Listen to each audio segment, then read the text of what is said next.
नमस्कार दोस्तों वैसे तो जीवन में हर कोई गलतियां करता है। कुछ गलतियां सुधारी जा सकती है और कुछ गलतियां ऐसी रहती है जिसका प्रभाव हमारे जीवन में हमेशा रहता है। वैसे ही हमारी आज़ादी को 70 वर्ष से भी ऊपर हो चुके हैं और हमारे देश पे कई प्रधानमंत्री शासन कर चुके हैं, लेकिन हमारे कई प्रधानमंत्री ऐसी गलती कर चुके हैं जिसकी सजा हमारा भारत देश आज भी भुगत रहा है। तो आज हम इस वीडियो में वही गलतियां जो हमारे प्रधानमंत्री द्वारा की गई हैं उनको डिस्कस करेंगे। लेकिन प्रधानमंत्री भी कई रह चुके हैं और गलतियां भी कई रह चुकी हैं, इसलिए एक ही वीडियो में सारी गलती डिस्कस करना पॉसिबल नहीं है। इसलिए हम 2 से 3 वीडियो में यह चीजें डिस्कस करेंगे।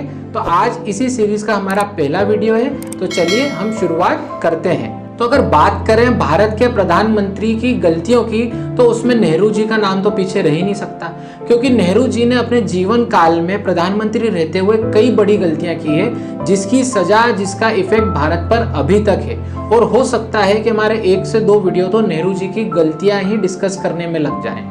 तो अगर हम बात करें देश के पहले प्रधानमंत्री श्री जवाहरलाल नेहरू की बड़ी गलतियों के बारे में, तो एक बड़ी गलती उन्होंने यह की कि उन्होंने United nation security council UNSC की जो परमानेंट सीट थी जो भारत को ऑफर हुई थी उसको ठुकरा दिया।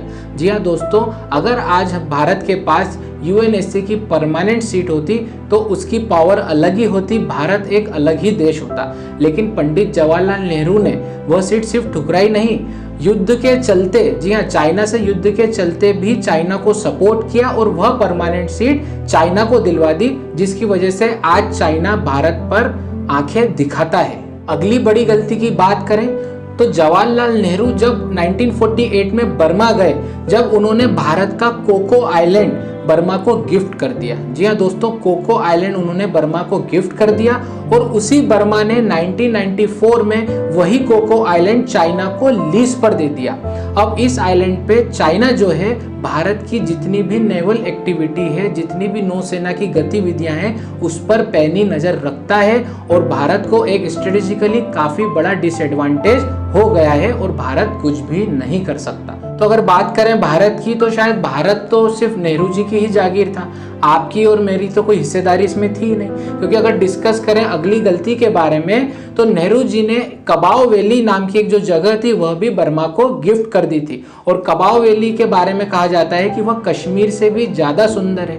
और अगर कबाओ वैली आज भारत के पास होती तो वहां पे हम अच्छा टूरिस्ट बिजनेस जो है वह डेवलप कर सकते थे और भारत की इकोनॉमी को फायदा होता। अगर बात करें नेहरू जी की अगली गलती के बारे में, तो वह थी कश्मीर का मुद्दा लेके यूनाइटेड नेशंस जाना।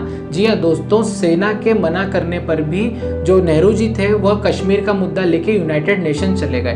भारतीय सेना ने उनसे 2 हफ्ते का समय मांगा था और उनको आश्वासन दिया था कि 2 हफ्ते में हम पूरा की पूरा कश्मीर जो है वह भारत में मिला देंगे। लेकिन नेहरू जी नहीं रुके और वह मुद्दा जो कोई मुद्दा था ही नहीं, क्योंकि राजा हरि सिंह ऑलरेडी जो थे कश्मीर का विलय भारत में कर चुके थे, पर यूनाइटेड नेशंस में जाने से वह मुद्दा इंटरनेशनल मुद्दा बन गया और उसने एक डिस्प्यूट का रूप ले लिया, जिसकी सजा भारत आज भी भुगत रहा है। अगली गलती जो नेहरू जी द्वारा की गई थी वह यह ग्वादर पोर्ट को ठुकराना।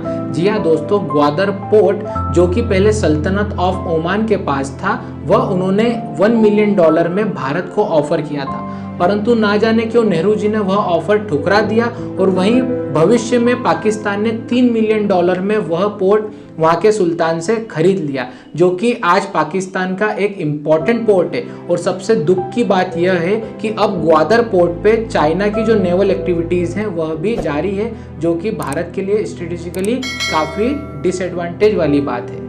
अगली बड़ी गलती जो नेहरू जी ने की वह यह कि तब के नेपाल के राजा त्रिभुवन विक्रम शाह ने नेहरू जी से यह रिक्वेस्ट की थी कि वह नेपाल का विलय भारत में कर लें। लेकिन नेहरू जी ने यह रिक्वेस्ट यह कहते हुए ठुकरा दी कि नेपाल के विलय से बाकी के दूसरे देश हैं वह नाराज हो जाएंगे।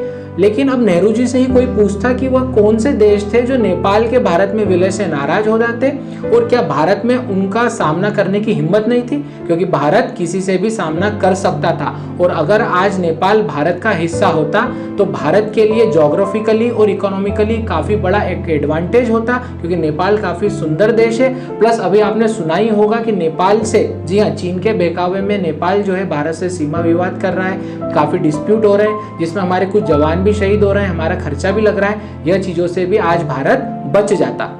अगली बड़ी गलती जो नेहरू जी ने की वो यह कि जबकि अमेरिकन प्रेसिडेंट जॉन कैनेडी ने भारत को न्यूक्लियर सपोर्ट का ऑफर दिया था, उन्होंने भारत को ऑफर दिया था कि हम आपको न्यूक्लियर हथियार भी सप्लाई करेंगे प्लस न्यूक्लियर वेपन बनाने में भी मदद करेंगे, पर नेहरू जी ने एक पीसफुल पर्सन और एक पीसफुल कंट्री का टैग हासिल करने के लिए वह ऑफर ठुकरा दिया, जिसका खामियाजा भारत को 1962, 1965, 1971 की लड़ाई करके चुकाना पड़ा, क्योंकि उस वक्त ना चीन के पास और ना ही पाकिस्तान के पास न्यूक्लियर हथियार थे।